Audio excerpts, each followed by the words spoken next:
is teaching summer institute for the Consortium in the Faculty of Social Work, a course on peace building and social justice. So he's teaching from 9 till 4 every day, whole block week course. And so I'm really grateful, Jim, that you have the energy still to help me give a peace talk for the Consortium. Now, Jim has a long history with Consortium of Peace Studies because he was here 5 years ago as the University of Calgary Research Fellow of Peace Studies, in which he came here to get some work done because he was so busy with all his grad students and everything else. And at the time he began doing some work, his work in global governance in particular that was published at that time. I don't want to go into big long details of the introduction because I think what I found about Jim is that when you can hear about his analysis of the situation in Syria and the concept, the Western call for, especially in the media, intervention will be very strictly analyzed by him. But before we want to start, before Jim begins, I'm going to call on Simon Jamal, who's the program manager for the Consortium, to give you some heartwarming messages. Okay, thank you.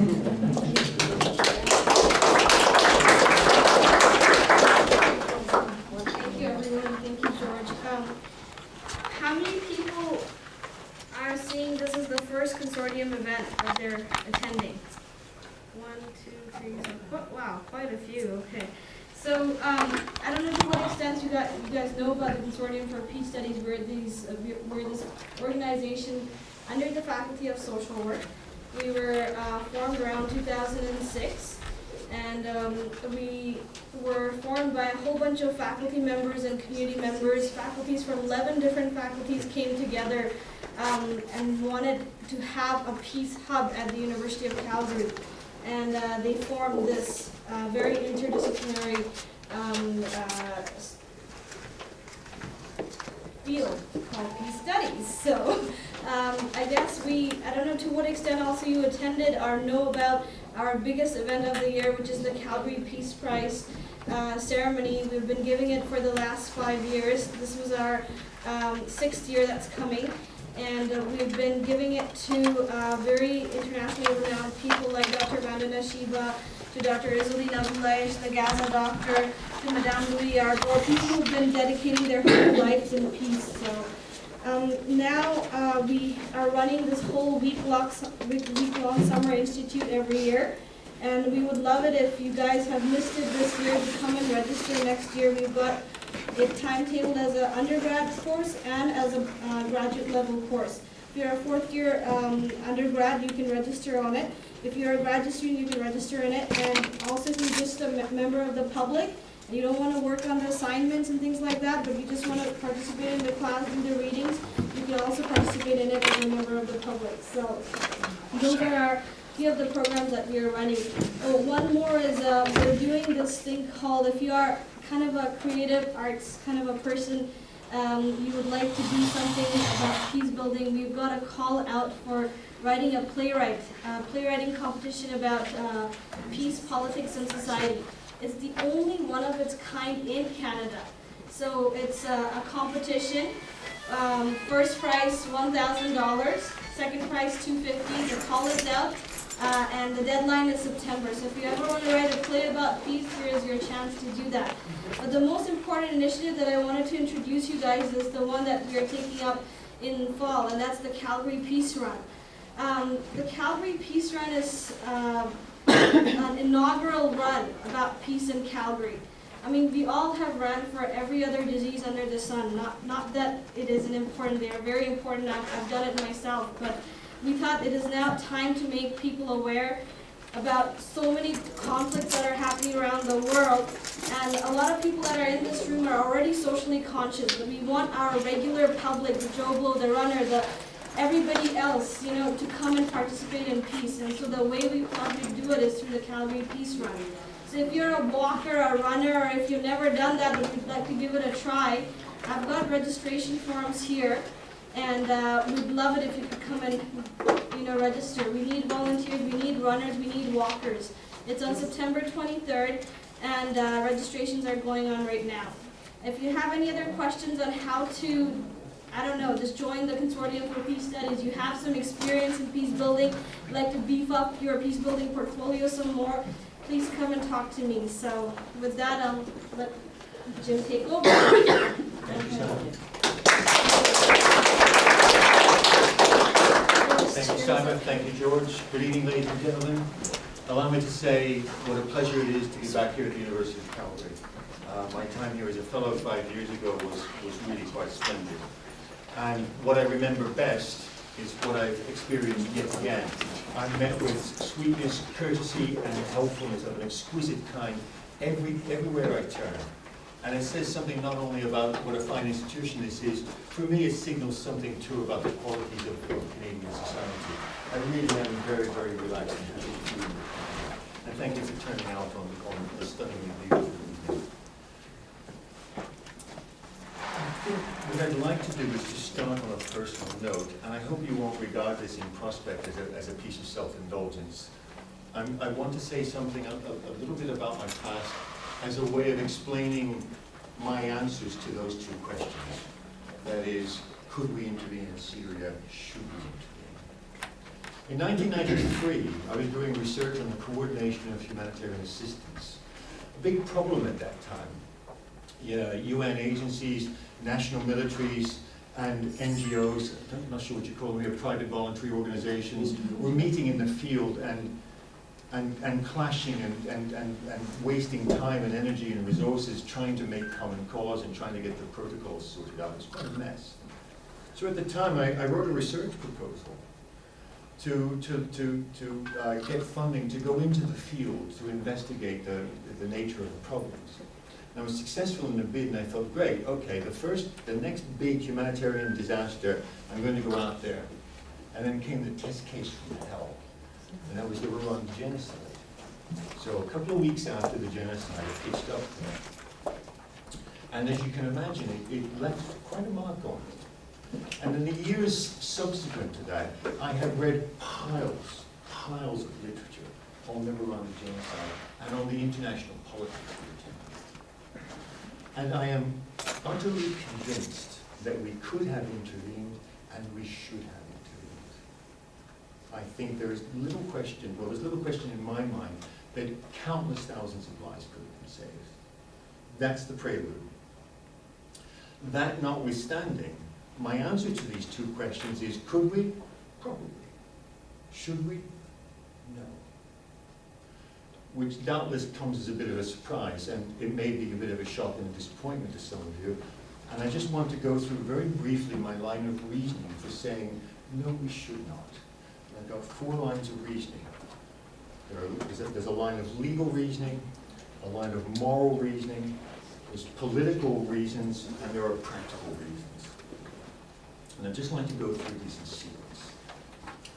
Before I do law, the first thing I want to say is that the lawyers amongst you will know that bad cases, hard cases make bad law. It's a kind of legal cliche. Really extreme, unusual, and anomalous cases make bad precedents. And I think, despite the surprise, the contrast between yes to Rwanda and no to Syria, it's because Rwanda was so anomalous in the history of world politics. The nature of the genocide, the levels of political organization, its geographical and geopolitical situation, all the many factors that made up the genocide made it, in my view, quite unique. Not only in terms of the sheer scale and the frenzy of the killing, but also unique in its political situation. Most other international political situations in which we have either intervened or in which there have been public calls for intervention are of a different character. The odd one out is Rwanda. Okay, first of all, it is against the law, international law, that is the Charter of the United Nations, to intervene in another country except with the consent of the Security Council. Everyone who's read anything about Syria knows that if an intervention proposal went before the Security Council, both Russia and China would veto it. In other words, there is no way at all that we can legally intervene in Syria. And of course the cry goes up, and it's a very understandable cry. look, law is supposed to be about justice. You know, we can think of an instance, say, in Calgary civil life, where breaking the law for the purpose of saving a life would be met with clemency by a court. If you break the speed limit to get somebody bleeding badly to the hospital, it would be a surprising miscarriage of justice, really, for you to be prosecuted for that. So, and when you scale things up, when tens of thousands of people are being killed, there is a case to be made to say, look, morality trumps justice, or morality trumps law. Justice matters. What's the purpose of law if not to protect the suffering, the beleaguered, the vulnerable, the people most likely to be killed? There's a problem with it, though. That is, the prohibition against intervening in another state is the entire foundation for the post-World War II international order. The fact that states can no longer legally have wars of adventure is one of the unspoken, unsung triumphs of the United Nations. The UN charters international law. All states have sovereign integrity, much as your person has integrity. You know, if I go up and grab this man by the shirt, it's an assault because he has sovereign integrity. Same thing. If we intervene in another country, even for the most benign purposes, it's an infringement of law. To which the response might be, well, so what? So what if we're doing it to save thousands of people? The trouble is that who's to say? You know, there's a problem with motivation. If on my own say-so, I'm judge and jury in my own case, I say, oh, there's a humanitarian disaster, I'll just go and intervene there. Where could we intervene? Where could we? The problem with conducting illegal humanitarian or declared humanitarian interventions is that it weakens the norm of the law. It weakens or it threatens to undermine the integrity of international law. And this is something that keeps our world stable and safe.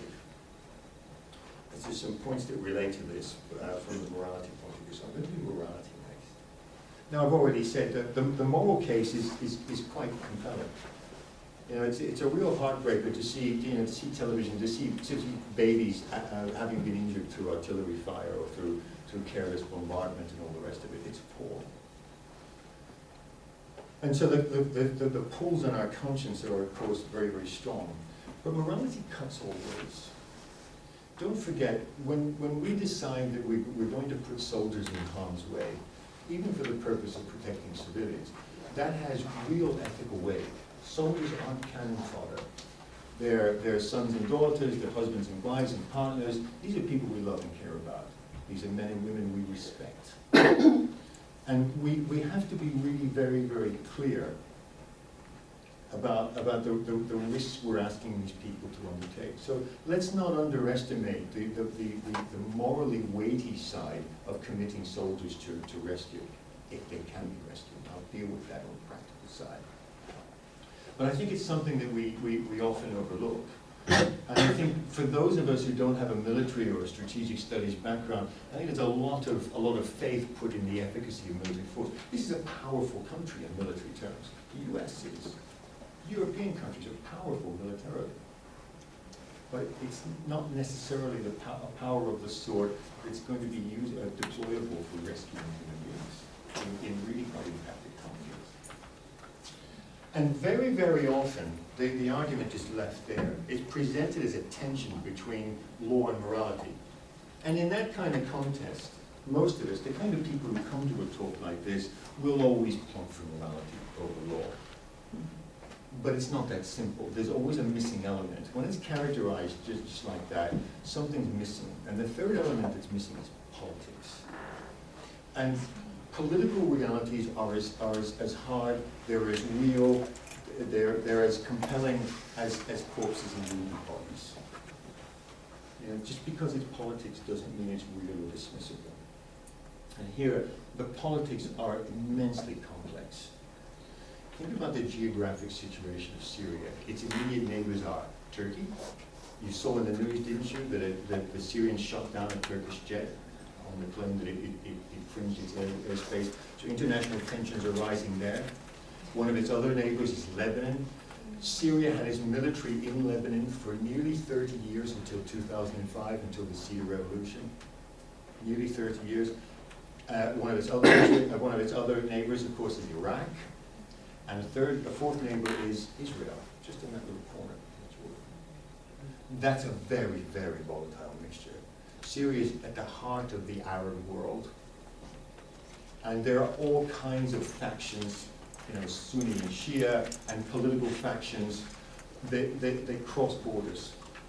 And we're already beginning to see little bits of spillover, you know, support and contention across the Syrian-Libyan border, Syrian-Lebanese border.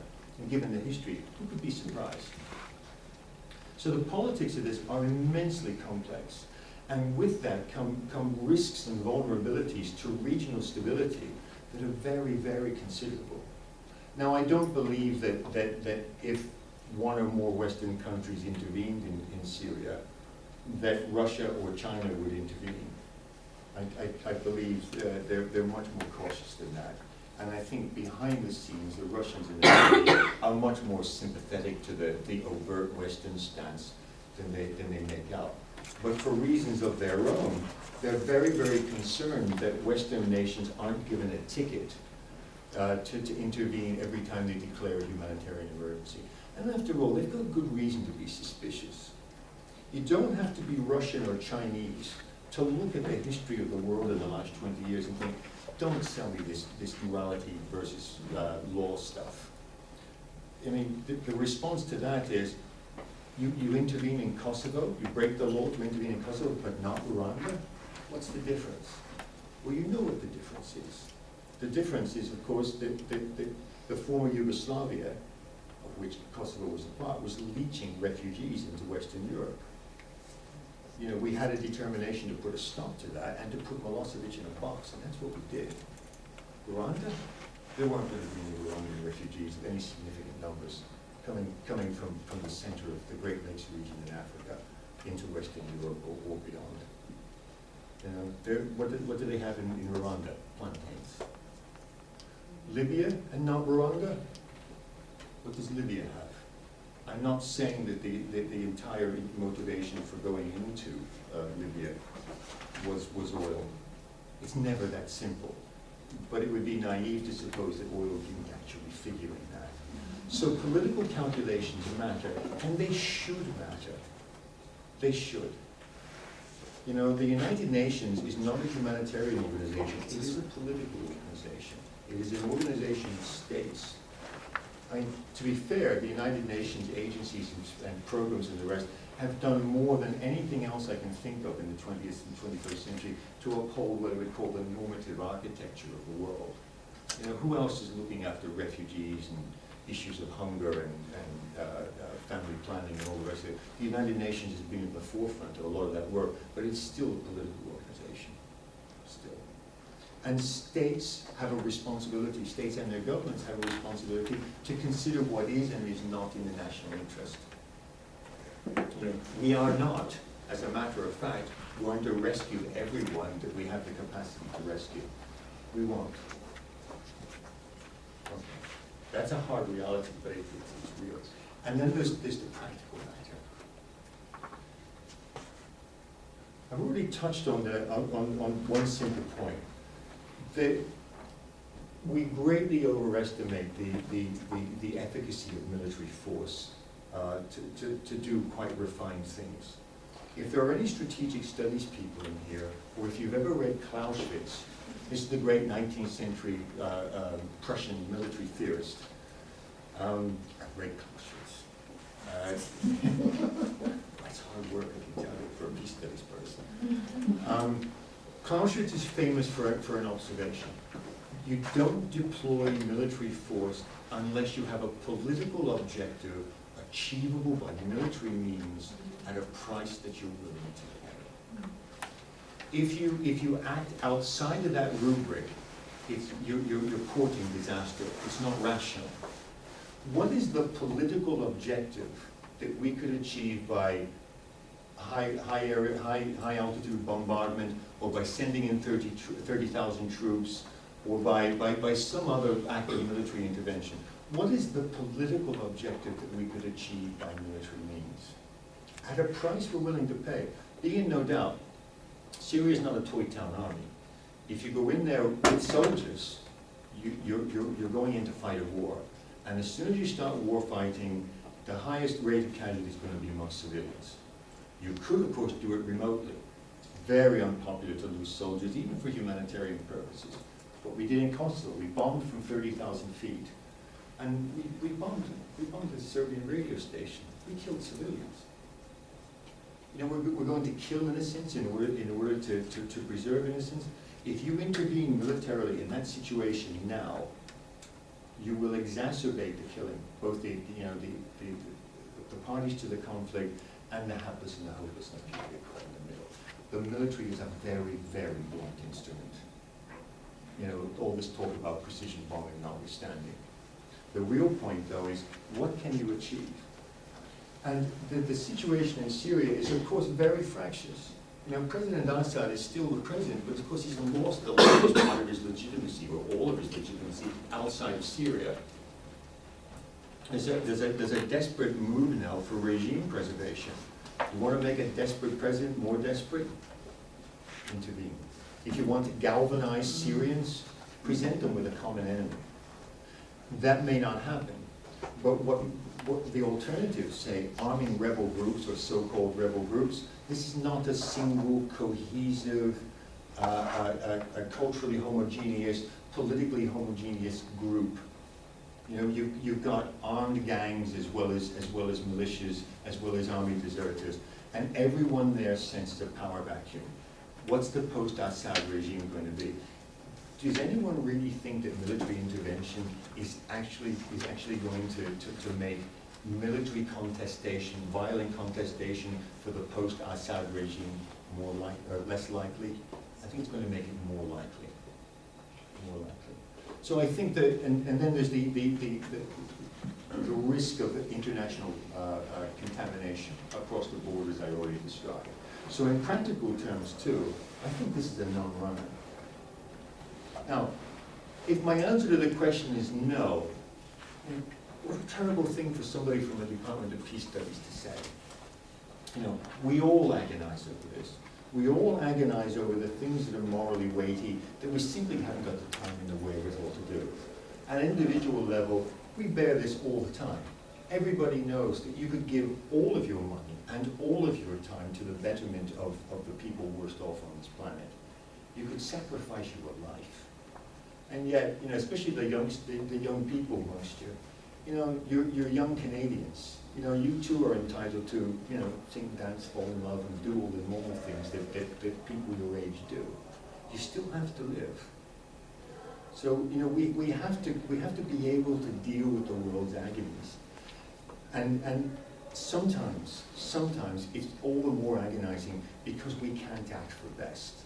I'm not saying it's a dilemma, but it is an arena of action in which we have no viable choice that I can see that doesn't threaten to make things much worse, including lots of dead people.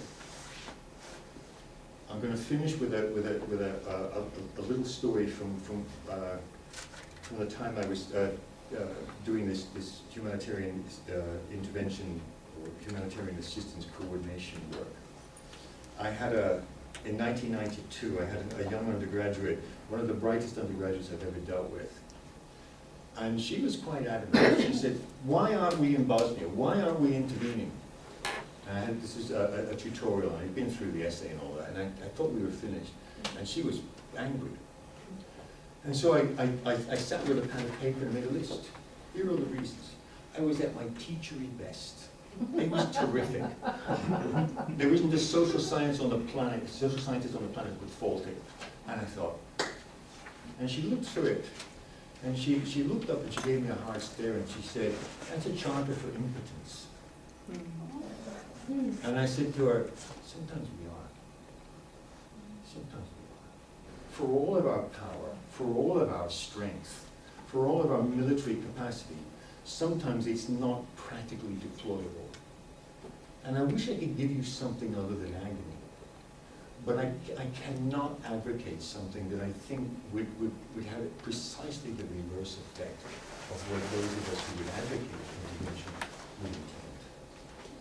I'm sorry I can't be any more positive or forward-looking, but I think that's the blunt truth as I see it. Thank you for your time.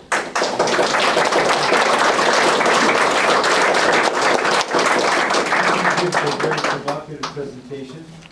We still have quite a bit of time, so we have lots of time for questions, and I'll be chairing this. So all you have to do is put your hand up, and we have to give Jim some time here to answer this. Go. So I'm going to start, why don't we just start, I'm going to work around the room this way, so why don't I start with you, please? Thank you very much for your talk, Dr. Whitman. I'm doing my PhD in strategic studies, so I thought I'd ask you a couple questions. Just briefly, because I know you've got other people here, I was wondering what you thought about the potential for the Arab League in terms of intervention in Syria, and if you could discuss why you think that's unlikely to happen. And also, if you think there's potential for a proxy war, if the U.S., which is unlikely, were to provide funding to the Syrian rebels, do you think that could lead to a Cold War with Iran and possibly China and Russia funding the Syrian regime? Well, the good news is I speak on behalf of one of my own PhD students who happens to be looking at the Arab League. The Arab League has been remarkably unsuccessful as a functioning organization. I mean, they've had trouble because historically the Arab League, because it's rooted in anti-colonial struggle and the rest of it, it has never altogether overcome national security in favor of regional security. So it's a curious mixture. You've got this overlay of the idea of the Arab nation, but in political terms, they can't give it expression. So there's a lot of cultural solidarity, but no organizational worth the money at all. And the second, funding the rebels.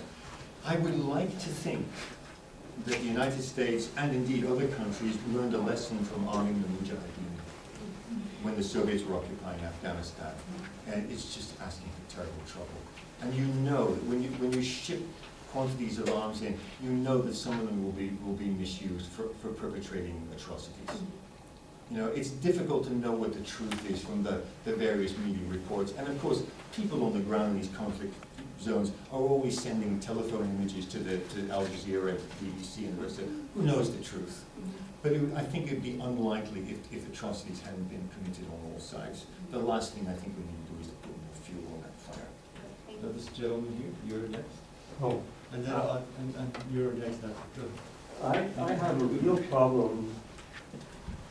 I don't know how to frame my question, but you didn't start off by defining what you mean by intervene. And if we take some weird, bizarre look at things, then it all makes sense. We are intervening. We did intervene in Rwanda. We did intervene in all these places, but just not in the way you're defining it. I remember hearing Romeo Dallaire say things on radio that just blew me away, because here was this general in charge getting on the radio and saying what should be done, and it wasn't. And I don't know if you heard any of those, but did you hear his comments at the time when it was happening? I've read his book. But it's very different when you hear it at the time. And you know, we did intervene in Kosovo and Bosnia. There are some horror stories and there's some wonderful stories. So the question is the definition of intervening, and I think the problem is our mindset on how we think about what intervening is, and the question should be a discussion of what we mean by intervening and how we can come up with a practical model of intervening that has a chance of getting through all of the very real roadblocks that you described. I'm sorry if I was unclear. I beg your pardon.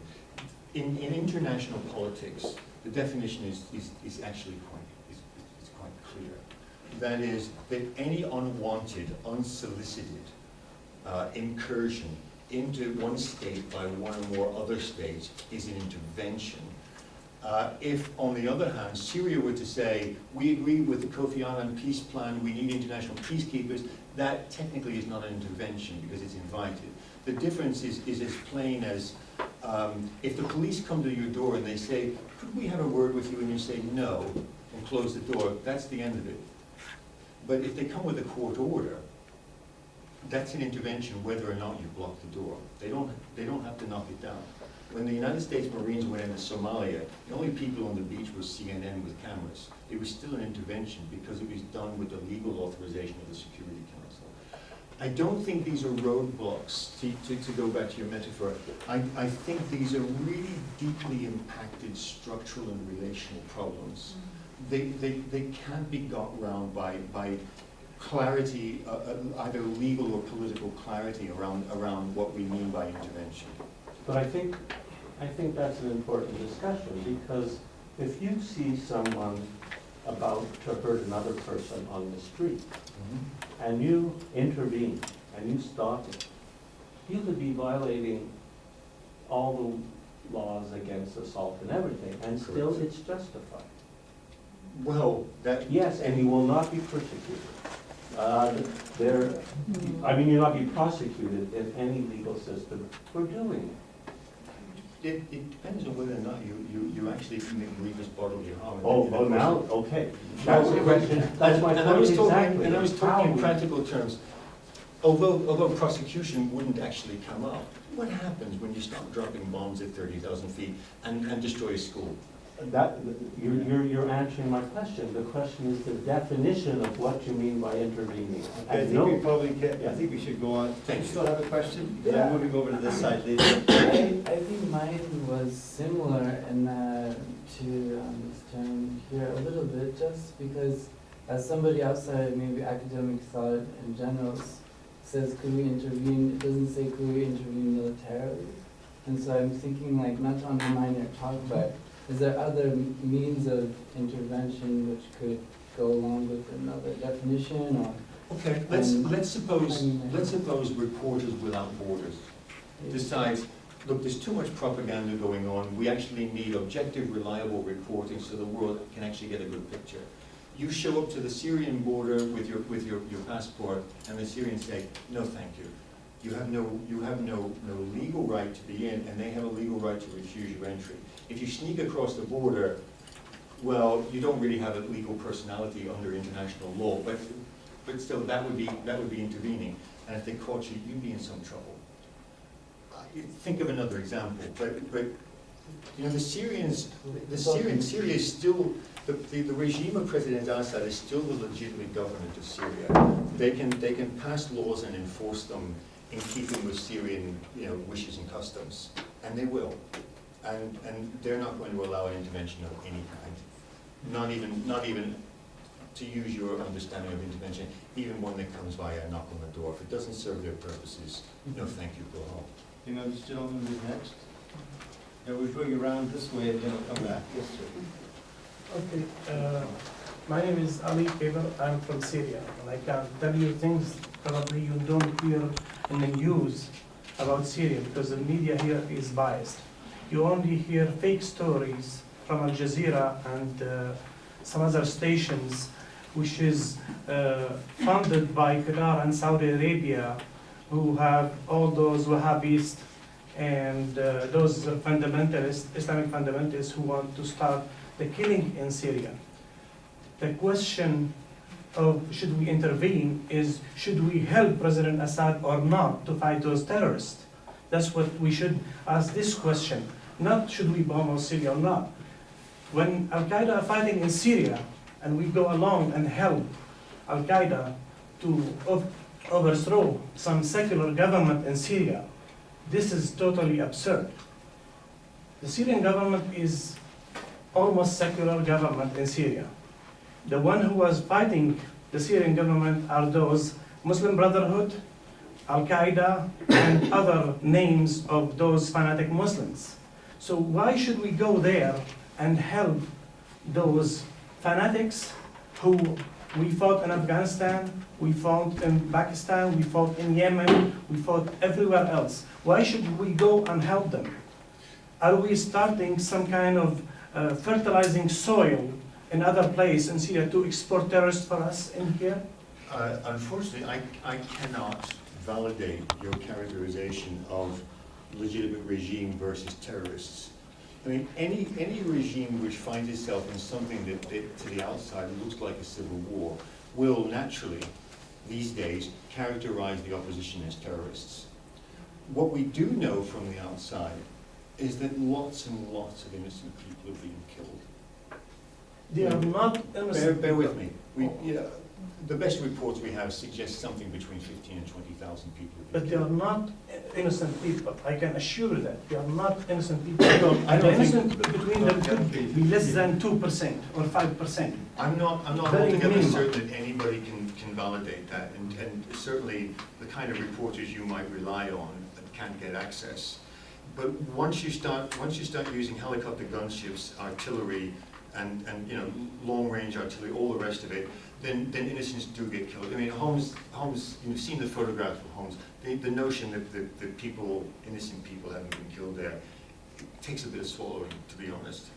Okay, so I think We're not in a we should position. move on. We're not in a position. I'd like to move on. Tom, you're next. No, you're next. Yeah, my question, 2 points really. I wanted to question the legal, your legal point. Yeah. You mentioned that it was, without the Security Council, nothing could be done. But there's another lever in the United Nations that could be used. I think it was used in Korea, something rather for peace. Uniting the pieces. Yes, that's what I mean, yeah. So there is that legal avenue. And the other question was, so if we intervened militarily, it would cost many, many more lives. I think so. This is, we don't know for sure, because it may cost many, many more lives if we don't intervene. Like, could be like Rwanda. We don't know. I mean, what is the outcome going to be? So it's hard to, I just think for those two, I agree with you for most of the other arguments, the practical reasons and that. But for those two arguments, I'm having a difficult time. You're entirely right. When North Korea invaded South Korea in 1950, there was the United Nations Security Council resolution, and the Soviets blocked it. And so the General Assembly went round the Security Council, and they performed the United Peace. But there was an extraordinary political consensus around that. I don't think you get that. I really don't think. My belief is that the majority of states in the world, the majority of 190 states have no stake. They want to keep their distance. For the states that actually have the capacity and are under some political pressure to intervene, I don't believe there's enough political willingness to start that kind of movement. I think it's a non-starter for political reasons. And the interesting thing about international law, unlike domestic law, is that it is an expression of politics. International law is made by states for states. Whereas domestic law, if the politicians begin whispering in the ears of the judges, you've got corruption.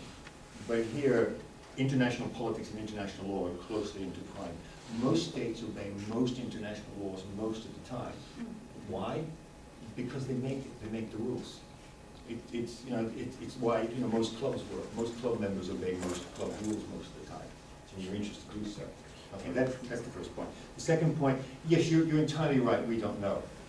If in 8 months' time, 12 months' time, we were to come back and it looked like the Syrian government was gearing up for industrial scale genocide, then I would have to revisit. Yes, of course. I think that's extremely unlikely. It doesn't. It looks like we're coming close to a hurting stalemate. I have hope yet that Kofi Annan may yet bring the regime to its senses. Sir, you're next, and then this lady, and then Dina, please. So mine was sort of along the same lines that the gentleman just asked. Where do you see things heading? Given that we're not going to do anything, where do you see them heading? Say in 4 months, in 6 months, in a year? Like at sort of like what point? Like what is the number? What is the figure that you're waiting for to say now it's I guess enough people have that. We gotta go into the. That's the question from hell. Yeah, yeah. I mean, wouldn't it be loathsome if I stood up here and said, well, let's wait until 50,000 are killed. To put a number on it is deeply offensive. But where do you see it heading though, like right now, if you were to look like, do you think it's gonna splinter into hopefully like different states? My guess is that the so-called opposition, and we do mischaracterize it, we tend to make the so-called rebels into a homogeneous group. My guess is that this is already fractured. It's a guess. I mean, you know, we've seen it in Libya. You know, it was never a single cohesive group. There are all kinds of agendas. I don't have a crystal ball. I don't know. And I think that's why the best guess of the international community is that a negotiated settlement is still possible, which is why Kofi Annan is working his socks off. But it's a legitimate question to ask, but it'd be a terrible one to actually answer directly. And the fact is that I really don't know. But now, here and now, no. I think we're more likely to do 100. This lady here, and then Adina, then you're next, and then I'm gonna move around to the side. We've got another 10 minutes. My question may be quite out of line, but I'm trying to connect the dots. I was in Syria in 2000, just at the time when Bashar al-Assad took over from his dad. The University of Calgary was running a field school in Syria. It was the most peaceful place at the time. What the dots that I'm trying to connect, what has happened between then and now that has caused the uprising? That's what I simply can't seem to piece together. And it's one of the questions that keeps political scientists in work. I can only point you to some big thematic literatures. One's the literature on mass killing and violence, which includes the literature on genocide. The social psychology of groups who actually begin killing wantonly is still a deep mystery to us. Without any change in There's another side. There's also a very interesting literature on what we might call the political economy of revolutions. This is something I've been looking at recently. I mean, why is it, looking across the so-called Arab Spring, that some countries, some societies have revolted and others haven't? Why is it that Egypt went on for so long in such dire conditions? 10% of Egyptians had disposable income when the IMF imposed austerity measures on the country. So all the fuel and bread prices went up. No revolution. Well, the government scrambled. The army was making bread, and the government was procuring wheat at top dollar on the international market. But we don't know the answers to these questions. Some of the most fundamental aspects of human interaction at the social level are really still elude us. I mean, when I was in Rwanda, I was met with courtesy and sweetness everywhere I went. It broke my heart to see what splendid people these were, and knowing that only weeks before they were hacking bits off each other. I wish I could say, but we are ignorant in so many of the really quite profound questions. So as far as you know, nothing structurally changed in Syria between 2000 and now. I don't profess expertise in Syrian politics. My interest is in intervention in international politics, if you like. There are doubtless, I mean, you need a good historian or a good economist to show these things don't come from nowhere. But the tipping points are very, very difficult to predict sometimes. I mean, my profession carries the stain of not predicting the end of the Cold War. So we can be forgiven for not seeing whatever the configuration of socio-economic and socio-political circumstances in Syria were, not foreseeing that this revolt would happen. Okay. The fact of an Arab Spring doubtless was an element. Dina, you're next, Thanks. then this Thank lady, you. and then I'm moving over here. Go ahead.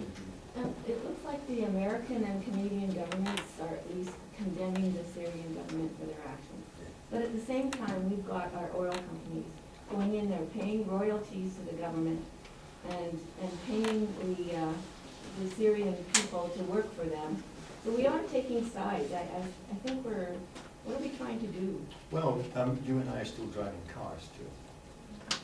I mean, the causal chain, we you know, Canadians, Europeans, Japanese, Chinese, we still need oil.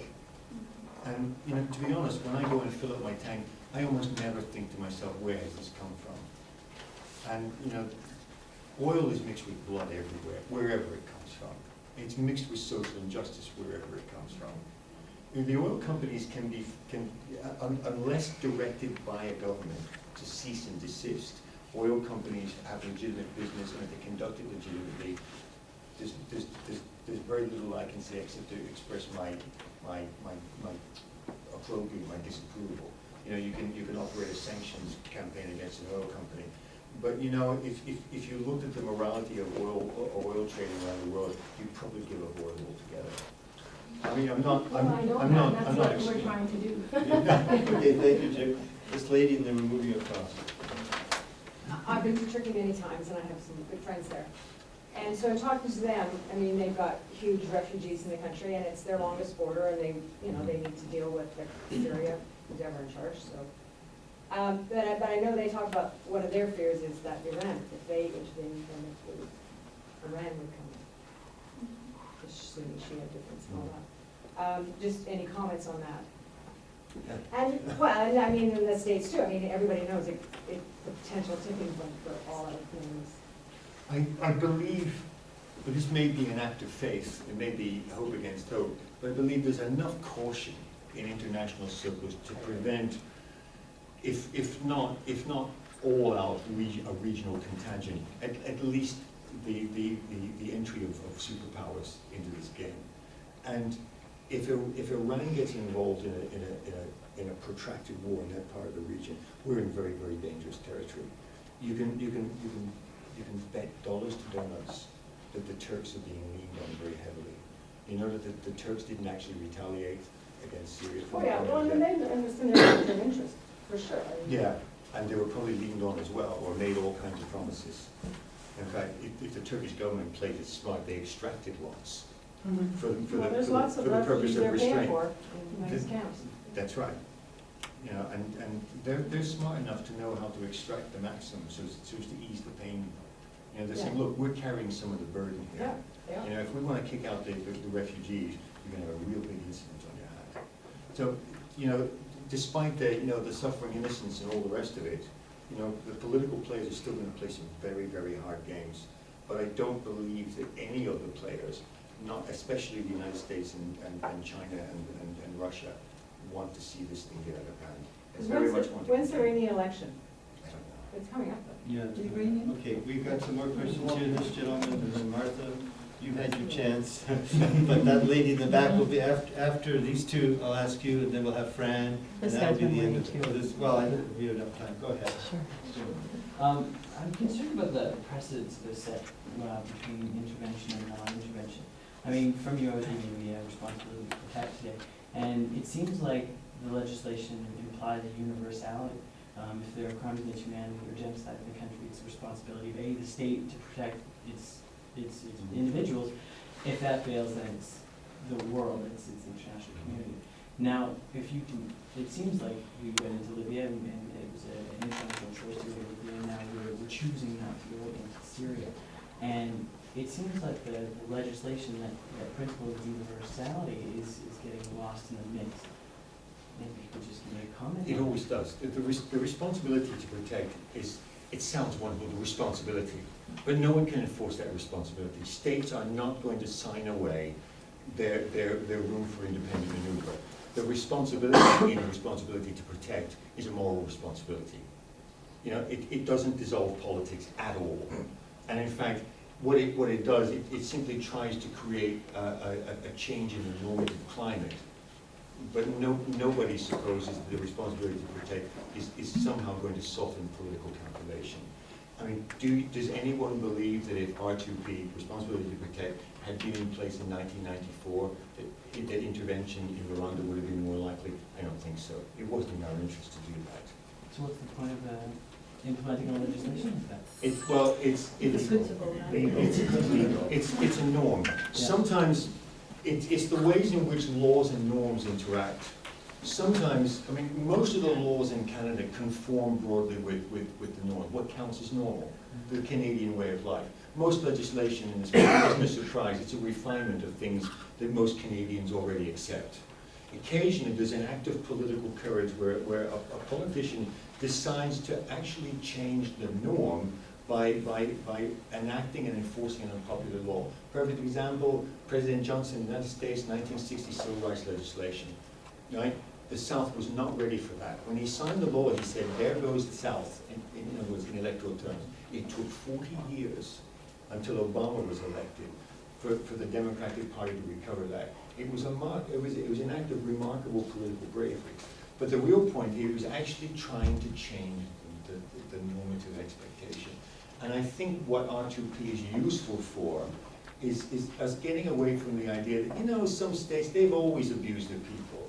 You know, you've got autocrats, you know, they live far away, they kill lots of people, but eventually they're seen off in a coup, and then another cycle of, no. That's over. What counts as a legitimate state is a state that doesn't routinely and systematically abuse its people. This is going to take, who knows, generations to work through, but I think it's an important start. Martha, you're next. The responsibility to protect, the same you were talking about, there's 4 criteria, it's like genocide, ethnic cleansing, there's 2 more. But there's a tipping point that may come in the future if this doesn't settle, that will activate